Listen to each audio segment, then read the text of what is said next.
So I'm Grace Doherty, and I am a sophomore at Woodland Christian.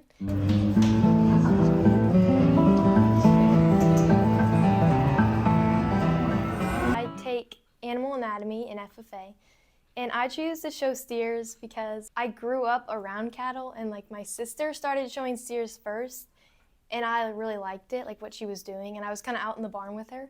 That one goat over there, he's my old showmanship goat from first grade. No way! Yeah. Which retired. one? This one right here? Stitchy.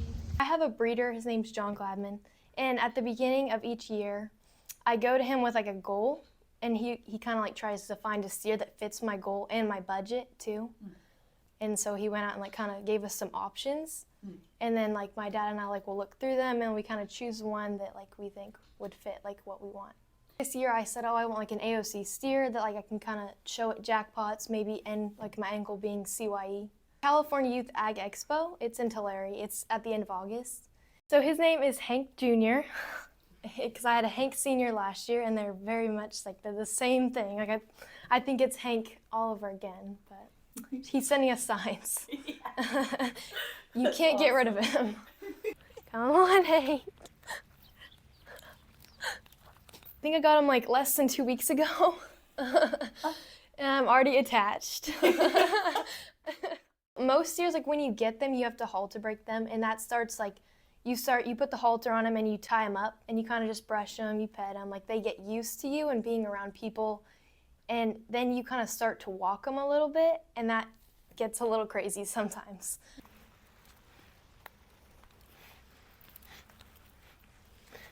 Once they start to kind of respect the halter, that's when you like move to a bigger area and you kind of start to like teach them to set up.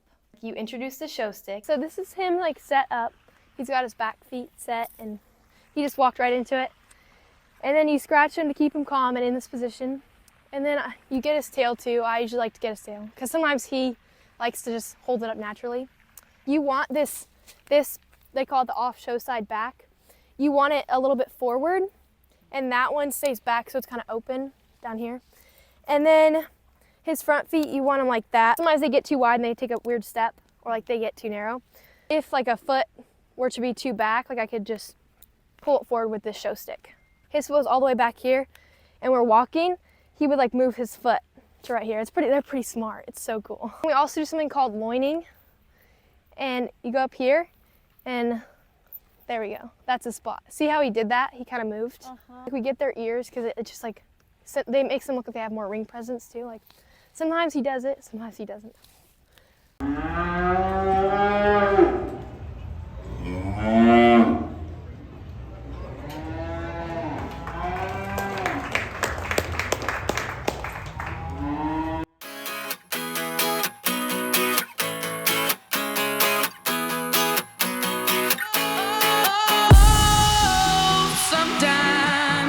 Get a good feeling. All right, we're here today with Grace, and what did you win? I was champion AOC prospect at the Clash for Cash jackpot show. Get a good feeling, yeah. Oh, sometimes I get a good feeling, yeah. I get a feeling that I never had before. No, I get a good feeling, yeah. He knows he's a show steer. He wants to be one. Yeah, because I think it was day 2 and we were already walking in the big pen. I've worked with him like a lot. He's just so calm and he was just so open to like setting up and stuff. We do this at shows too. Like we'll get up, it's the first thing we do in the morning. We'll get him up and we'll blow him off, and then we take him for a walk just to get their exercise, get him going. And then I usually take him to the wash rack and we start washing and stuff, and then take him back to our like fitting area and I blow him off. Get their hair dry. It's important when you fit, like you want the hair like perfectly dry so you can work it all. So I think like time management is really important because you can have like other things going on, but it's really, you have to spend a lot of time out there. I'm out there like multiple times a day, like feeding, rinsing, walking, all like my routine with them, and they just have to get used to you. And it takes like all year. After school, I could come out here around like, I don't know, 3:30 maybe, and I come and I tie them up.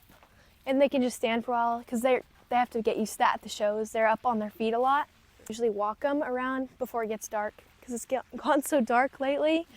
Yeah. So I walk him out here and I just practice setting him up and stuff for the show. They're both pretty good. Sometimes they have attitude.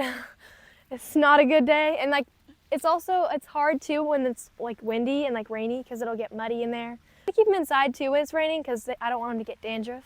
Yeah. Yeah, which she has it, but it's like I think her skin is just so dry naturally. Like he doesn't, and it's important to get him dry when you blow him off too, like after you wash them.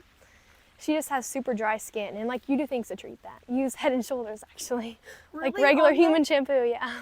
Both have their own pen. That's Hank's pen, and I try to keep him inside on the hot days, and I turn on the fan for him so he can grow his hair.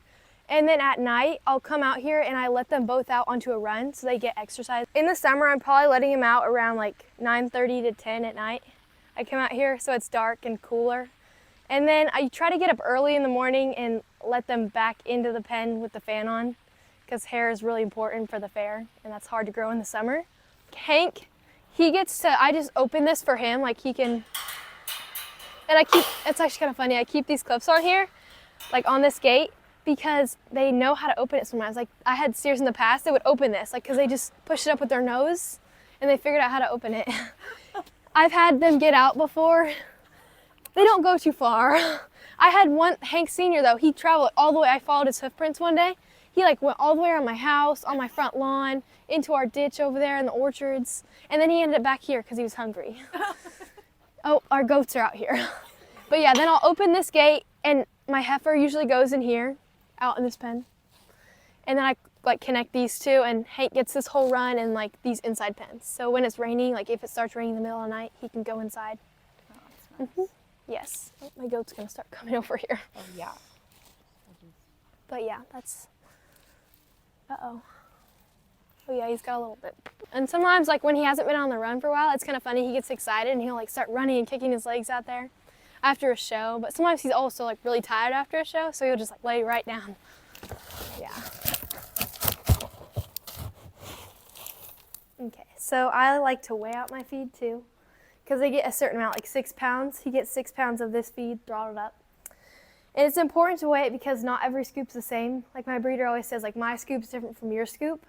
So it's important because like they might be getting a little less. So I put on my scale. And it says 3 pounds, but the scoop is a ½ pound and this feed is 2.5 pounds. So you have to kind of calculate the weight of the scoop too. So he has 5 pounds of feed in there right now.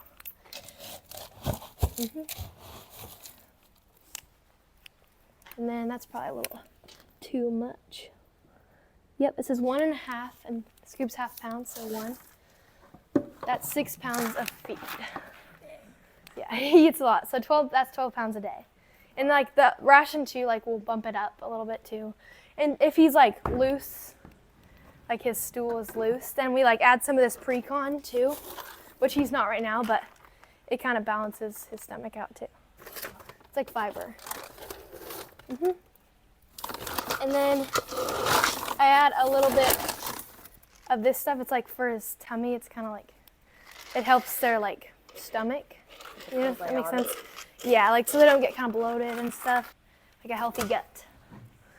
Yeah, so he's kind of plain. He doesn't really have anything like fancy in his food like yet. Because sometimes they have like certain supplements like stretch and like different feeds. Like my heifer eats this feed. It's called Cruiser. When you're trying to like gain a lot of weight, you want to feed this instead of the Cruiser. It's like rolled corn and cotton. Huh. Yeah, it's like all this stuff. Oats. I usually kind of put it over here. I'll walk him through the barn into this pen. He gets hungry sometimes, so he'll start like running ahead of me. My heifer's like the worst. In the morning when I come out here, I walk from over here and she like knows it's time to eat, and she'll start running from that end of like the run all the way to her gates, and she's like waiting for her food. It's so funny. And like when she runs into her pen too, she'll start kicking her legs. She gets all excited.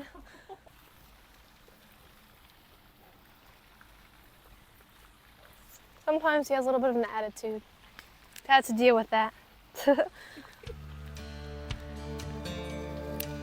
But he's pretty good most of the time, so.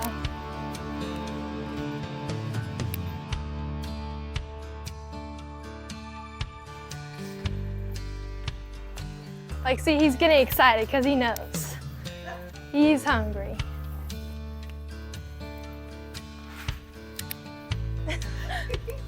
Yeah.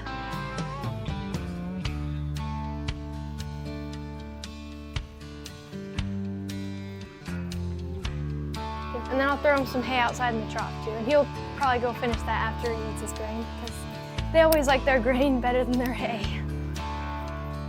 But, yeah. That's like the end of the day for Hank, besides when I let him out at night onto his run.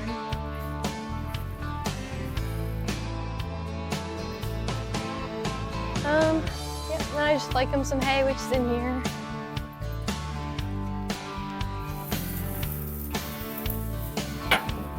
He gets a flake of hay. Process. And then I'd say like you have to have a love for animals in ag, because it does take a lot of patience, because some of them aren't always nice. And then that one was with toes too. That was my first like time placing in showmanship. Toes? At a jackpot. Yeah, toes. He had a tendency to step on people's feet, and I think he broke my toe, but.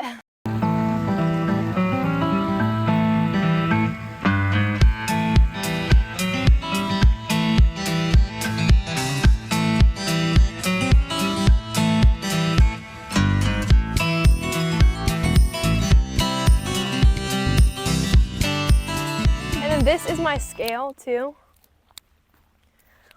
And there's an electronic part to this too, like you hook it up to these little cords right here. Whoa. I know, it looks small, but when he gets on it, he fits. Yeah, and he's usually pretty good about it too. He'll just stand there. Like some of them kind of freak out and don't like the scale, especially if they're not used to it. Yeah. But he's gotten weighed so many times now, I think he's fine with it.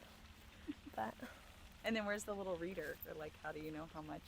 that's what the electronic part of it is. Oh, I keep it in a gotcha. Tupperware because I don't want it to get messed up or ruined. If we want to go inside and check out the pens. Welcome to my barn. Hank's home. Okay. So I try to keep the pens pretty clean so that they stay clean. So I do that like every day after school because I don't have time in the morning. But we bed down with cedar fiber, and it's like you don't have to get rid of it. You don't have to completely muck it out as long as you keep up with the cleaning. So we just add a new bag every now and then. But it just stays in there year round.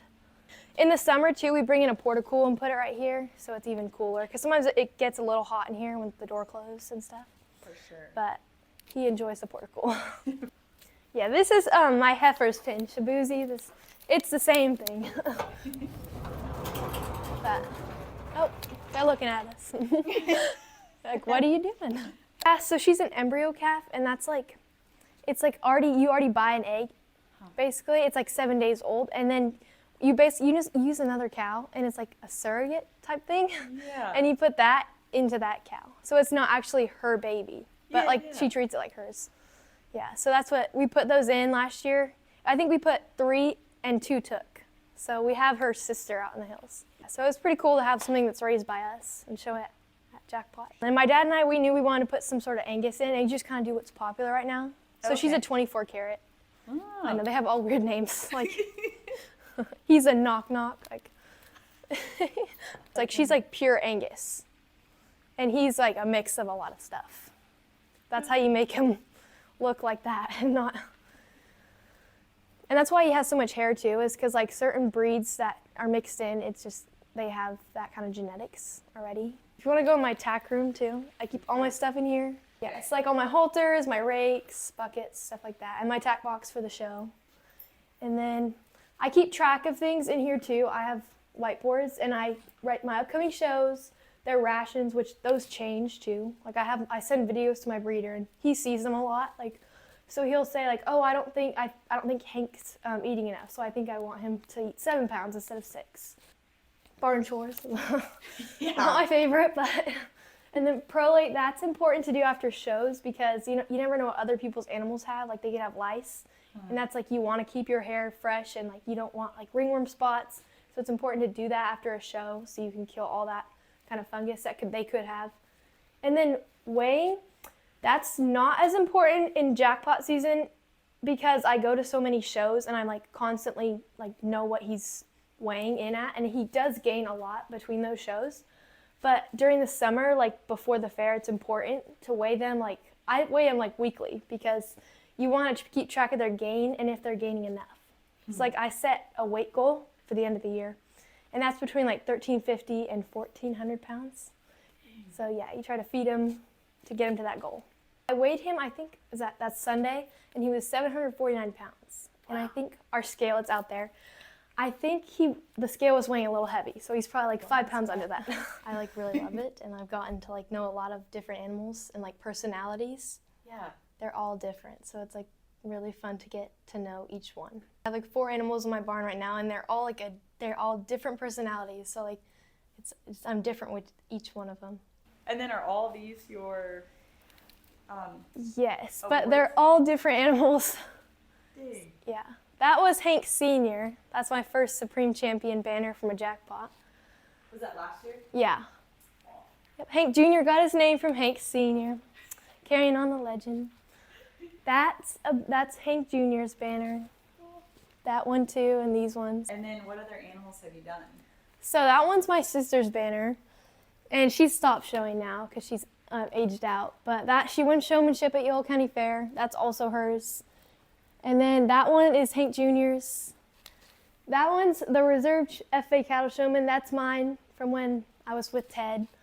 And then these ones are my sister and I too. And that was like one of my favorite years because it was my first year showing a steer with toes, these yellow banners, and Holly's Steer Flash. That one is also a favorite banner up there. It's my first time also winning showmanship at a jackpot, and it meant a lot. That was with Hank Sr. Oh, that's so cool. That was Hank Sr.'s. Hank Sr. also. And that one over there was Hank Sr. And then I think, yeah, these two were I had a little market heifer for like a few weeks named Cupcake. I was just showing her for my breeder.